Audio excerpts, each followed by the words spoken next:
que consideremos la muerte como algo horrible y no tengamos descanso ni paz durante toda nuestra vida. Y así el diablo nos excretaría de la vida mientras intenta hacernos desesperar de Dios, no querer y no estar preparados para morir, y bajo el cielo tormentoso y claro del miedo y la ansiedad, hacernos olvidar y perder a Cristo, nuestra luz y vida, y abandonar a nuestro prójimo en sus problemas. Pecaríamos así contra Dios y el hombre. Eso sería la gloria y el deleite del diablo, porque sabemos que es el juego del diablo inducir tal miedo y pavor. Deberíamos a su vez minimizarlo, tomar el valor de molestado y fastidiarlo y volverle esos terrores. Y deberíamos armarnos con esta respuesta al diablo: aléjate, demonio, con tus terrores. Solo porque lo odies, te molestaré yendo más rápido a ayudar a mi vecino enfermo. No te haré caso. Tengo dos duros golpes que darte. El primero es que sé ayudar a mi prójimo. Es obra que agrada a Dios y a todos los ángeles. Con esta obra hago la voluntad de Dios y le presto un verdadero servicio y obediencia. Tanto más cuanto que si odias tanto y te opones tan fuertemente a Él, debe ser particularmente aceptable para Dios. Lo haría con gusto si pudiera complacer a un solo ángel que lo mirara con agrado. Pero ahora que complace a mi Señor Jesucristo y a toda la hueste celestial, porque es la voluntad y el mandato de Dios mi Padre, ¿cómo podría cualquier temor a ti hacerme estropear tal alegría en el cielo o tal deleite para mi Señor? Oh, ¿cómo podría yo, adulándote, darte a ti y a tus demonios en el infierno razones para burlarse y reírse de mí? No, no tendrás la última palabra.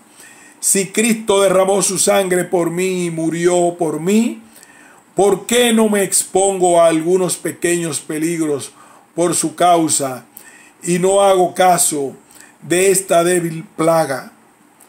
Si puedes aterrorizar, Cristo puede fortalecerme. Si puedes matar, Cristo puede dar vida. Si tienes veneno en tus colmillos, Cristo tiene una medicina mucho más grande. ¿No debería mi querido Cristo, con sus preceptos, su bondad y todo su aliento, ser más importante en mi espíritu que tú, pícaro demonio, con tus falsos terrores en mi débil carne? Dios lo prohíbe. Aléjate, demonio. Aquí está Cristo y aquí estoy yo, su sirviente, en este trabajo. Que Cristo prevalezca. Amén. El segundo golpe contra el diablo es la poderosa promesa de Dios por la que alienta a los que atienden a sus necesitados. Dice el Salmo 41, 1 a 3. Bienaventurado el que considera a los pobres. El Señor lo librará en el día de la angustia. El Señor lo protegerá y lo mantendrá con vida. El Señor lo bendecirá en la tierra y no lo entregará a la voluntad de sus enemigos. El Señor lo sostendrá en su lecho de enfermo. En su enfermedad sanará todas sus dolencias. ¿No son estas gloriosas y poderosas promesas de Dios amontonadas sobre los que atienden a los necesitados? ¿Qué debería aterrorizarnos o asustarnos de tan gran y divino consuelo?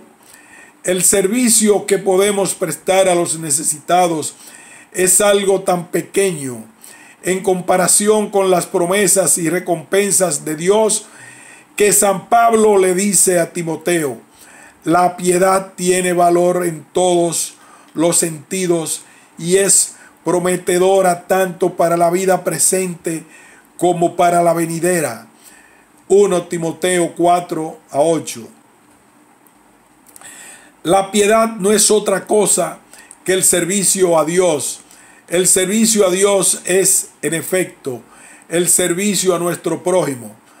La experiencia demuestra que aquellos que cuidan a los enfermos con amor, devoción y sinceridad están generalmente protegidos. Aunque estén envenenados, no se les hace daño. Como dice el Salmo, en su enfermedad sanas todas sus dolencias. Salmo 41-3. Es decir, cambias su lecho de enfermedad por un lecho de salud.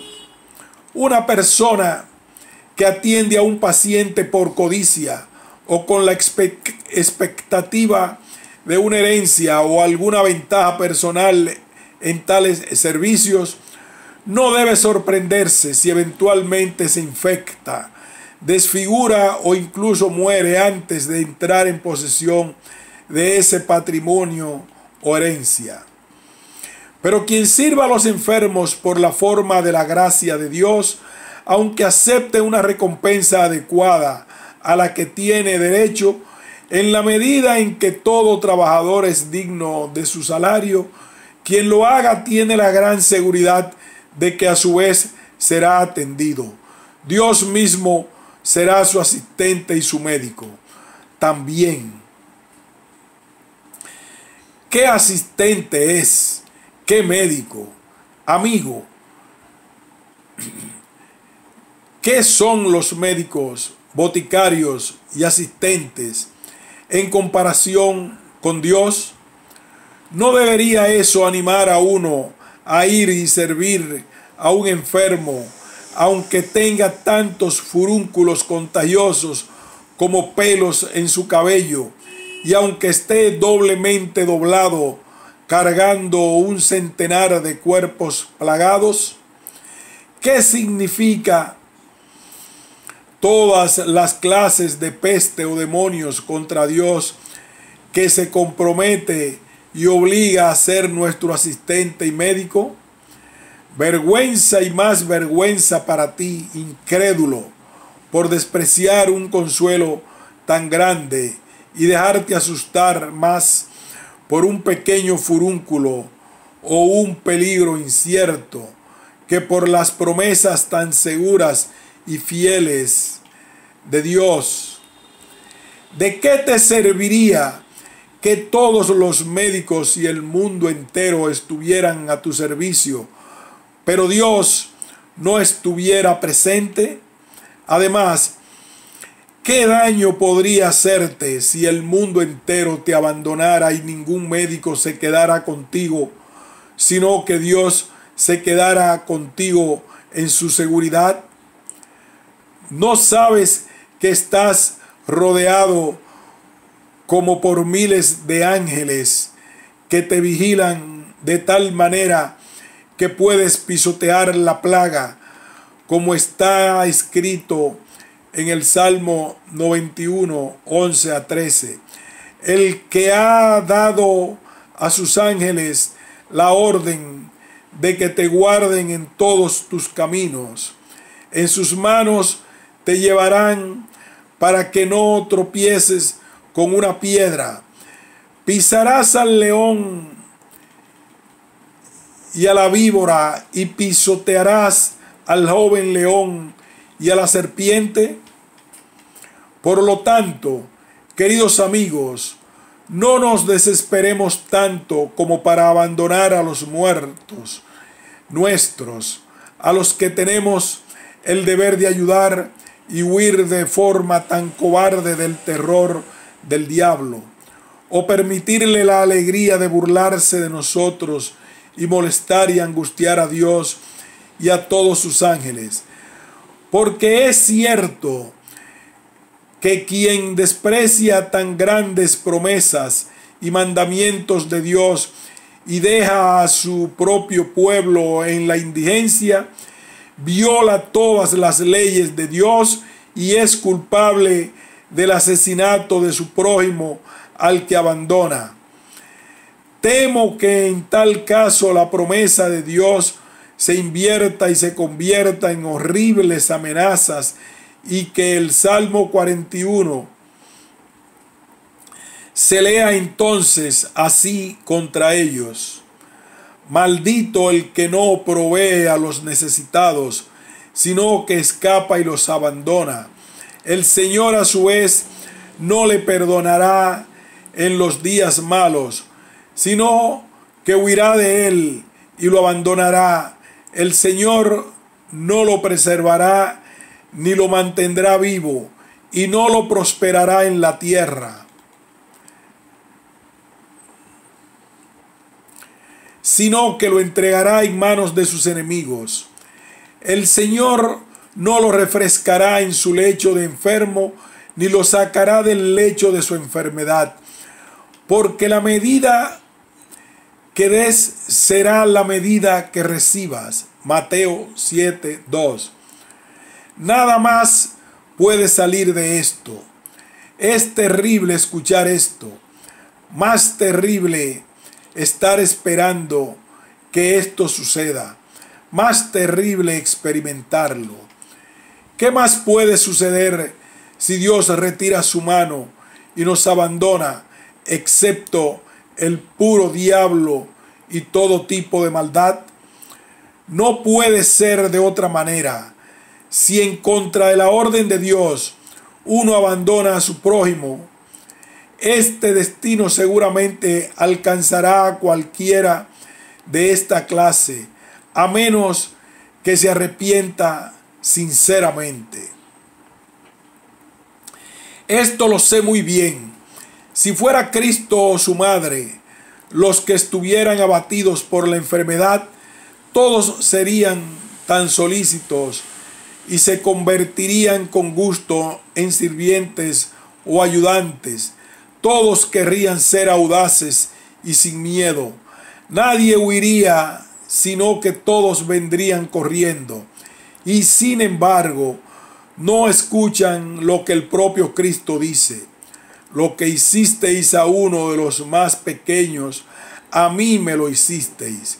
Mateo 25:40. Cuando habla del mandamiento más grande, dice: el otro mandamiento es semejante a este: amarás a tu prójimo como a ti mismo. Mateo 22:39.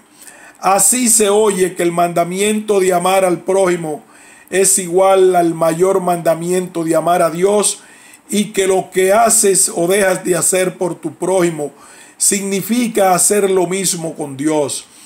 Si deseas servir a Cristo y esperar en Él, muy bien tienes a tu prójimo enfermo cerca.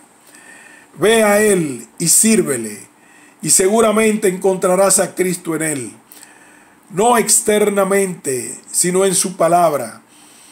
Si no quieres o no te importa servir a tu prójimo, puedes estar seguro de que si Cristo se acostara allí, tampoco lo harías y le dejarías acostarse allí.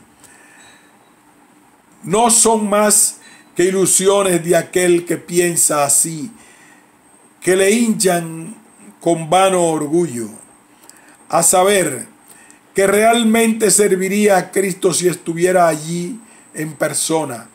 No son más que mentiras. Quien quiera servir a Cristo en persona, seguramente servirá también a su prójimo. Esto se dice como una amonestación y un estímulo contra el miedo y una vergonzosa huida a la que el diablo nos tentaría para que desatendiéramos el mandato de Dios en nuestro trato con el prójimo, y así caeríamos en el pecado de la mano izquierda. Otros pecan en la mano derecha. Son demasiado imprudentes y temerarios, tentando a Dios y sin tener en cuenta todo lo que puede contrarrestar la muerte y la plaga. Desprecian el uso de los medicamentos, no evitan los lugares y las personas infectadas por la peste, pero se burlan de ella con ligereza y desean demostrar su independencia. Dicen que es un castigo de Dios. Si quiere protegerlos, puede hacerlo sin medicinas o sin nuestro cuidado. Esto no es confiar en Dios, sino tentarlo. Dios ha creado las medicinas y nos ha dado la inteligencia para cuidar el cuerpo, para que podamos vivir en buena salud.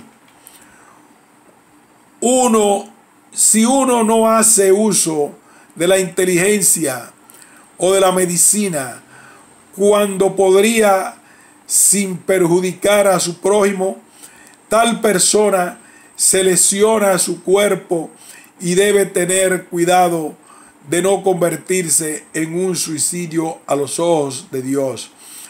Por el mismo razonamiento, una persona puede renunciar a comer y beber, a vestirse y a abrigarse, y proclamar audazmente su fe en que si Dios quiere preservarlo del hambre y el frío, puede hacerlo sin comida ni ropa. En realidad, eso sería un suicidio. Es aún más vergonzoso para una persona no prestar atención a su propio cuerpo y no protegerlo contra la plaga lo mejor que pueda, y luego infectar y envenenar a otros que podrían haber permanecido vivos si hubiera cuidado su cuerpo como debería. Así pues, es responsable ante Dios por la muerte de su prójimo y es un asesino muchas veces. De hecho, tales personas se comportan como si una casa estuviera ardiendo en la ciudad y nadie tratara de apagar el fuego. En lugar de eso, dan margen a las llamas para que toda la ciudad se consuma, diciendo que si Dios así lo quisiera, podría salvar la ciudad sin agua para apagar el fuego. No, mis queridos amigos, eso no es bueno. Usen medicinas, tomen bebidas que les ayuden, fumiguen la casa, el patio y la calle. Eviten las personas y los lugares donde su prójimo no necesite su presencia o se haya recuperado, y actúen como un hombre que quiere ayudar a apagar la ciudad en llamas. ¿Qué es la epidemia sino un fuego que en lugar de consumir madera y paja devora la vida y el cuerpo? Debería pensar que de esta manera, muy bien, por decreto de Dios, el enemigo nos ha enviado veneno y despojos mortales. Por lo tanto, pediré a Dios misericordiosamente que nos proteja. Entonces, fumigaré, ayudaré a purificar el aire, administraré medicinas y las tomaré. Evitaré los lugares y personas donde mi presencia no sea necesaria para no contaminarme y así tal vez infectar y contaminar a otros y así causarles la muerte como resultado de mi negligencia. Si Dios quiere llevarme, seguramente me encontrará y he hecho lo que esperaba de mí, por lo que no soy responsable ni de mi propia muerte ni de la de otros. Si mi prójimo me necesita, sin embargo, no evitaré el lugar o la persona, sino que iré libremente, como se ha dicho antes. Mira, esta es la fe tan temerosa de Dios, porque no es ni descarada ni temeraria y no tienta a Dios. Además, el que ha contraído la enfermedad y se ha recuperado debe mantenerse alejado de los demás y no admitirlos en su presencia a menos que sea necesario. Aunque uno debe ayudarle en su momento de necesidad, como se ha señalado anteriormente, él a su vez debe, después de su recuperación, actuar de tal manera con los demás que nadie se ponga en peligro o innecesariamente por su causa, y así causar la muerte de otro. El que ama el peligro, dice el sabio, perecerá por él. Eclesiastés 3:26. Si la gente de una ciudad se mostrara audaz en su fe cuando la necesidad de un vecino así lo exige, y cautelosa cuando no existe ninguna emergencia, y si todos ayudaran a evitar el contagio lo mejor que pudieran, entonces el número de muertes sería ciertamente moderado. Pero si algunos tienen demasiado pánico y abandonan a sus prójimos en su difícil situación, y si algunos son tan tontos como para no tomar precauciones y agravar el contagio, entonces el diablo tiene un apogeo y muchos morirán. En cambio, casos se trata de una grave ofensa a Dios y al hombre. Aquí está tentando a Dios. Allí está llevando al hombre a la desesperación. Entonces, el que huye, el diablo lo perseguirá. El que se queda atrás, el diablo lo mantendrá cautivo para que nadie escape de él. Algunos son incluso peores que eso. Mantienen en secreto que tienen la enfermedad y van entre otros en la creencia de que contaminando y envenenando a otros pueden librarse de la plaga y así recuperarse.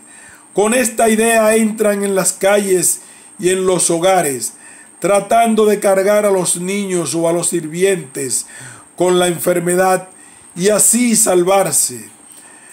Yo creo que esto es obra del diablo, que ayuda a girar la rueda del destino para que esto suceda. Me han dicho que algunos son tan increíblemente viciosos que circulan entre la gente y entran en las casas porque lamentan que la plaga no haya llegado tan lejos y desean llevarla adentro, como si fuera una broma, como poner piojos en las prendas de piel o moscas en el salón de alguien. No sé si debo creer esto. Si es verdad, no sé si los alemanes no somos realmente demonios en lugar de seres humanos. Hay que admitir que hay gente extremadamente tosca y malvada. El diablo nunca está ocioso. Mi consejo es que si se descubren tales personas, el juez debe tomarlas de la oreja y entregarlas al señor Jack, el verdugo, como asesinos y directos y deliberados. ¿Qué otra cosa son esas personas sino asesinos en nuestro pueblo? Aquí y allá un asesino clava un cuchillo a alguien y nadie puede encontrar al culpable. Así que esta gente infecta a un niño aquí, a una mujer allá, y nunca pueden ser atrapados. Siguen riéndose como si hubieran logrado algo. En ese caso, sería mejor vivir entre bestias salvajes que con tales asesinos. No sé cómo predicar a tales asesinos. No hacen caso. Apelo a las autoridades para que se hagan cargo y los entreguen a la ayuda y al consejo, no de los médicos, sino del amo Jack, el verdugo. Si en el Antiguo Testamento Dios mismo ordenó que los leprosos fueran desterrados de la comunidad y obligados a vivir fuera de la ciudad para evitar la contaminación. Levítico 13-14. Debemos hacer lo mismo con esta peligrosa peste para que cualquiera que se infecte se mantenga alejado de otras personas o permita que se lo lleve y le den una rápida ayuda con la medicina. En tales circunstancias es nuestro deber ayudar a tal persona y no abandonarla en su situación, como he señalado repetidamente antes. Entonces, el veneno se detiene a tiempo, lo que beneficia no solo al individuo, sino también a toda la comunidad, que podría contaminarse si permite que una persona infecte a otras. Nuestra plaga aquí en Wittenberg ha sido causada por nada más que por la suciedad, el aire. Gracias a Dios sigue siendo limpio y puro, pero algunos pocos se han contaminado por la pereza o la imprudencia de algunos. Así que el diablo disfruta con el error y la huida que causa entre nosotros. Que Dios lo frustre. Amén. Esto es lo que pensamos y concluimos sobre el tema de la huida de la muerte por la plaga. Si usted tiene una opinión diferente, que Dios le ilumine. Amén. Con esta carta se imprimirá para que la gente la lea. Considero útil añadir unas breves instrucciones sobre cómo cuidar y proveer el alma en el momento de la muerte. Lo hemos hecho oralmente desde el púlpito y aún lo hacemos cada día en cumplimiento del ministerio al que hemos sido llamados como pastores. Primero, hay que exhortar a la gente a que asista a la iglesia y escuche el sermón para que aprendan a través de la palabra de Dios cómo vivir y cómo morir. Debe tenerse en cuenta que aquellos que son tan groseros y malvados como para despreciar la palabra de Dios mientras están en buena salud, deben ser dejados sin atención cuando están enfermos, a menos que demuestren su remordimiento y arrepentimiento con gran seriedad, lágrimas y lamentos. Una persona que quiera vivir como un pagano o un perro y no se arrepienta públicamente, no debe esperar que le administremos el sacramento o que lo consideremos un cristiano. Que muera como ha vivido, porque no arrojaremos perlas a los cerdos, ni daremos a los perros lo que es sagrado. Mateo 7:6.